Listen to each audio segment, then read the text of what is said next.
Hey there LEGO fans! It's another beautiful day, another great opportunity for an open air build, so here I am, on my balcony, about to assemble the parts of Baracuda Bay. Kit number 31222 at 2,545 pieces, and this is looking pretty interesting, because here we have their ship, shipwrecked on a little island, and it's clearly set up shop to make it more of a long-term installation. Or, alternately, you can reassemble a ship and hit the open seas. So, that sounds like a lot of fun, definitely looking forward to getting a closer look at it. So, let's get this thing unboxed, get the set built. Now we can have a closer look at the parts of Baracuda Bay.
With the completion of the Pirates of Baracuda Bay, here we have yet another fantastic example of an awesome set from the Ideas line.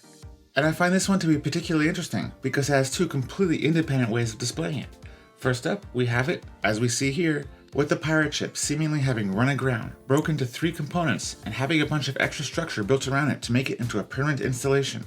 Starting in the bottom left corner, we've got a small dock protruding onto the water with a rock and palm tree back where it connects to land. Right next to that, there's the little pig, chowing down on some food that's been left on the ground for him. And yes, I'm choosing to believe this is a pet pig and not a food pig because that's my choice. Just behind him, there's a barrel loaded up with a rake, shovel, and broom, which is located right next to the skeleton, which is sitting in the water, wearing a hat, looks like an old school French military uniform if I were to guess, and he's broken his leg off, which is pretty unfortunate. Moving over to the right a little bit, we find a much larger deck, this one having some stairs that lead up to the kitchen, another doorway that goes down to another area in the back, which we'll get to a little bit later. Just above that, there's a little window mounted on a bit of an angle, which I think looks pretty cool, because that's a little difficult to do in LEGO. And some food storage just off to the right of that, with the barrel having a large baguette, crates with a banana and pineapple, and then ones below, some green cherries and a cookie. Continuing on down the deck, we come to the first of the 3 cannons with a bunch of cannonballs sitting next to it, the door to Josie's inn, and then the deck continues around to the other side of the ship. But before heading up these stairs, in the bottom right hand corner of the setup, we have this cool partially buried statue. Also sitting on a slight angle, which I really enjoy, partially sunk into the sand, looks pretty cool, and looking like some kind of interesting head, with 2 very large ears and 4 small horns. Making our way up the stairs, first thing we find at the landing is a blue and gold macaw, and then that brings us to the main deck of this crashed ship. Up here we find the second of the 3 cannons, some crates, one of them having a little grappling hook in it, barrel with some weapons, and if we clear all this off, we can remove these 2 grates, yes, even one with the large sail mast coming out of it, and expose Josie's inn beneath, and get us a better look at the prison just behind, which is made of stone, having a grate right in the front and back, and a prisoner who's evidently been here for a very long time. Down below decks at Josie's inn, we can see this zone is split into 2 rooms. On the left, we've got a bedroom with 2 little beds, 1 red stripes, 1 blue stripes, some more wine bottles laying about, and a little service with a letter on it. Over on the other side of the wall, looks more like a mess hall with a long table down the center of it, with some goblets and cups. On the wall, shared with the bedroom, we have another letter, a little candle, and flipping around to get a look at the other side, there's another surface with a keg, more wine bottles, and a goblet. And now to the back side of this whole setup, which is a little more exposed than the front side, and again, starting in the bottom left hand corner, we come to the back of Josie's inn, where we see one of those beds, a little bucket beside it, and this is located just beneath that prison we saw earlier. Continuing to the right, down by the water, we've got another open area, this one having a little bit of storage, 2 paddles attached to the wall, a crate on the ground, goblet just behind it. A little further back, there's a barrel with a banana, and opening up the crate, we find some cherries. Climbing up the ringing brings us to the second floor where we find the kitchen. Against the far wall, there's a small brick fireplace which could be used for heating up some meals. Along the left wall, there's a whole bunch of elements which I assume to be used by the cook. And on the right hand side, there's 1 frying pan and a fish waiting to be prepared. Continuing up the rigging, we come to a door which leads to the captain's quarters, which is located just beneath the upper deck, where we find the 3rd cannon, some more cannonballs, and a little structure in the center, which on each side has some weapons clipped to it, which you can also grab onto to lift off the floor, exposing the captain's quarters, where he has a nice large desk, 4 candles on it, a map. Over on the side, it's got a little drinking cup, his quill, compass, very comfy armchair right in front of the desk, just behind, treasure chest loaded with goodies, and over on the other side of the room, he's got a marble bust and his little bed, which very conveniently folds flat against the wall, very space saving. And then finally, at the far right side of the backside, we come to the head of the ship, which is mounted on a little bit of an angle, giving it more of a crashed look, and where you also find the figurehead, which is looking pretty great, all in yellow, with these large tubes connecting backwards, although I find that a yellow sword in her hand would have been a nice addition. And for the final feature of the island configuration, what pirate setup would be complete without some hidden treasure? Taking the island setup and splitting it in 2 reveals beneath the largest of the decks a hidden treasure chest, which within contains lovely gold bars. And that pretty much covers this configuration. Pretty cool looking, but now it's time to transform this setup into the ship. And to do this, you need bag number 15, which was unopened during the initial build process.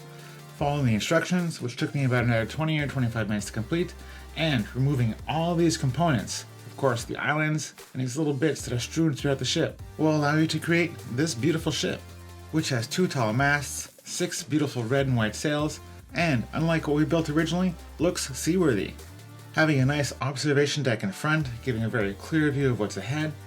I still find the figurehead should look better if she had a yellow sword in her hand, but whatever. The crates and barrels are now all over the deck of the ship, although this time they don't include any food in them, which I find to be a little unusual because they need some food. In this case, you find them mainly filled with weapons because I decided to stick the weapons in there. And that treasure chest that we saw earlier, which was hidden beneath the deck. All 4 of the rope ladders are in place, giving easy access to the crow's nest at the top of each of the masts. And at the back of the ship, we've got the captain with his parrot, another crate with some weapons, his first mate holding his map in hand, steering the ship, and behind them, a few more crates. Finally, we have a mechanism for raising and lowering the anchor. While this technically did work while the ship was disassembled, I think it's a little more applicable with the ship assembled. And here we've got the minifigs, where first up, we've got the captain with his peg-legged and hooked hand. Right next to him, this interesting looking character with a whole bunch of chest tattoos. Continuing to the right, we've got this little guy that I refer to as Pitt, pirate in training. Next up is two women looking pretty badass, definitely tough enough for the sailor's life. And then these other three guys who look like they have some experience on the high seas already. Then we have a few additional figures in the form of a shark, these three crabs, a pair of macaws, this pig, and we have two skeletons, only one shown here. And that pretty much covers the Pirates of Baracuda Bay, a set which scores very well across my three categories of play, display, and parts to reuse. As a play kit, I mean, there's just a lot going on here.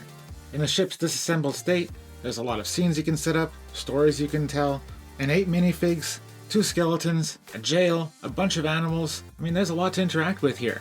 And then, of course, you can transform into the ship, where you can hit the high seas, travel around your house, go exploring, do some raiding, collect some treasure, and bring it back to home base to bury. I mean, that's what pirates do, right? As a display piece, I particularly like it in boat form. That's how I'm going to keep it. I think the sails look fantastic. Standing tall above the large brown hull, all the minifigs set up across it, telling their little stories. It's just great. Maybe have it out in the water, out from the beach in your Lego city, or across from the docks in your Ninjago city. I think it'd fit in either way. And that'd probably work really well, even if the ship was in its disassembled state. And, of course, we have a lot of parts in here. But things that stand out in particular would be things that would be especially useful if you want to make your own boat.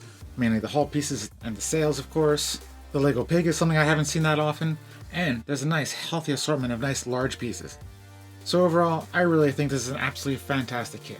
Another great example of what can come out of the ideas line, showcasing what really any one of us can do if we really put our heart and minds into it. And I really hope that seeing amazing releases like this will inspire more home users to submit their mocks, whether it be through LEGO Ideas or any of the other platforms out there, enriching the LEGO universe for all of us LEGO fans out there.